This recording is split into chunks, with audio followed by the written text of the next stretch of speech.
नमस्कार दोस्तों। पश्चिम बंगाल में एक ऐसी नेता है जिन्होंने भाजपा की नाक में दम कर रखा है और उनका नाम सायोनी घोष है।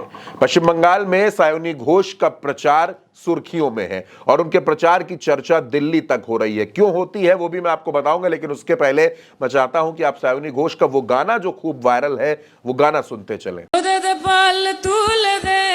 माझी हला करिस ना पाल तुले दे माझी हला करिस ना ছেড়ে দে নৌকায় আমি যাব মদিনা ছেড়ে দে নৌকায় আমি যাব মদিনা দুনিয়ায় নবী এলো মা আমিনার ঘরে কাঁদিলে হাজার মানি খাসিলে মুক্তা ঝরে ও দয়াল মুর্শিদ যার সখা তার কিশোর ভাবনা মুর্শিদ যার সখা তার কিশোর ভাবনা আমার হৃদয় মাঝে কাবা নয়নে মদিনা আমার হৃদয় মাঝে কাবা নয়নে মদিনা।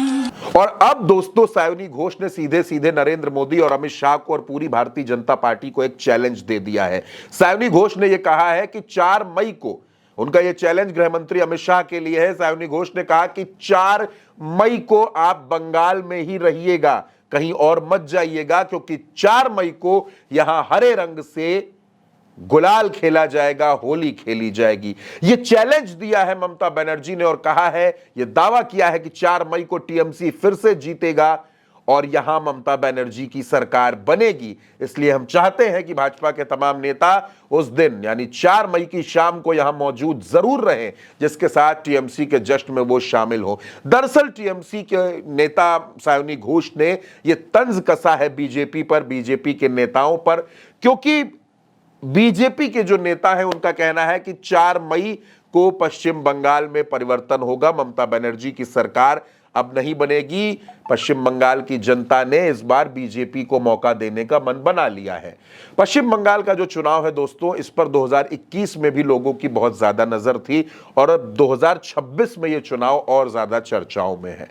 ममता बनर्जी एक ऐसी महिला है जिन्होंने अपने दम पर अपनी पहचान बनाई है। एक सामान्य परिवार से निकलकर उन्होंने खुद को स्थापित किया है और ममता बनर्जी ने जिस तरह उन्होंने संघर्ष किया राजनीति में खुद को स्थापित करने के लिए, उन्होंने बाकी नेताओं को वो संघर्ष नहीं करने दिया। तमाम महिलाएं जो टॉलीवुड में काम कर रही थी, सोशल एक्टिविस्ट थी, ममता बनर्जी ने उनकी ताकत को समझा, उनकी हिम्मत को देखा और ये देखा कि इनके अंदर कुछ करने का जज्बा है या नहीं है। अगर जज्बा दिखा तो फिर उनको ममता बनर्जी ने मौका दिया है। जैसे सायोनी घोष को ममता बनर्जी ने एक फोन करके बुलाया और विधानसभा चुनाव का टिकट 2021 में दे दिया था। हालांकि सायोनी घोष उस चुनाव में महज 4500 वोटों से चुनाव हार गई थी। उसके बाद सायोनी घोष को ममता बनर्जी ने लोकसभा चुनाव में जादवपुर से उतारा और जादवपुर से वो सांसद बन गई। महज 2 सालों में सायोनी घोष ने अपनी पहचान पूरे देश में बना दी है। आज देश में शायद ही कोई ऐसा होगा जो राजनीति में इंटरेस्ट रखता हो, नेताओं के बयान सुनता हो और सायोनी घोष को ना जानता हो। या शायद आप भी जब अपने फोन को स्क्रॉल करते होंगे तो हर तीसरी या चौथी रील सायोनी घोष की होती है। यह सायोनी घोष की पहचान है और अब 32 साल की इस लड़की ने, सायोनी घोष ने चैलेंज दिया है सबसे बड़ी ताकत को, सबसे बड़े सिंहासन को और यह कहा है कि 4 मई को ममता बनर्जी एक बार फिर जीतने जा रही हैं। इसलिए आप बंगाल में जरूर रहिएगा, हम गुलाल खेलेंगे।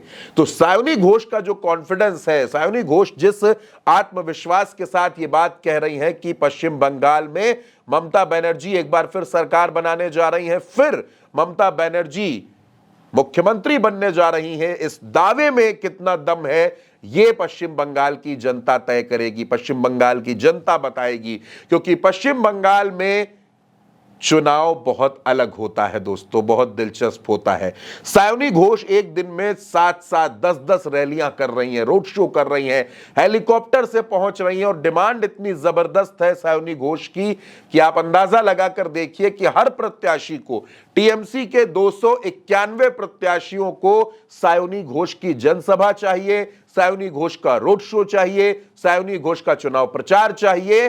वो सिर्फ इसलिए क्योंकि इन प्रत्याशियों को लगता है कि सायोनी घोष का प्रचार मतलब जीत की गारंटी बन चुका है। दोस्तों, लाल बिंदी, सूती साड़ी और एक गाने के साथ सायोनी घोष जिस तरह पश्चिम बंगाल में टीएमसी को मजबूत कर रही हैं, ममता बनर्जी को मजबूत कर रही हैं, वो ये बताता है कि सायोनी घोष दरअसल पश्चिम बंगाल में अगली ममता बनर्जी बनने की तरफ है। हालांकि अभी सायोनी घोष की राजनीति की शुरुआत है, अभी से बहुत कुछ कहना जल्दबाजी होगा, लेकिन सायोनी घोष ने खुद को साबित कर दिया है, यह दिखा दिया है कि उनके अंदर क्षमताएं हैं, उनके अंदर ताकत है और वो पश्चिम बंगाल में भविष्य की एक बेहद शानदार नेता है। तो सायोनी घोष के इस चैलेंज को बीजेपी किस तरह से लेती है, यह भी देखने वाली बात होगी। फिलहाल उल्टा चश्मा यूसी पर इस वीडियो में मेरे साथ इतना ही। आप अपनी राय कमेंट बॉक्स में जरूर बताइएगा। वीडियो पसंद आए तो शेयर जरूर कीजिएगा। नमस्कार।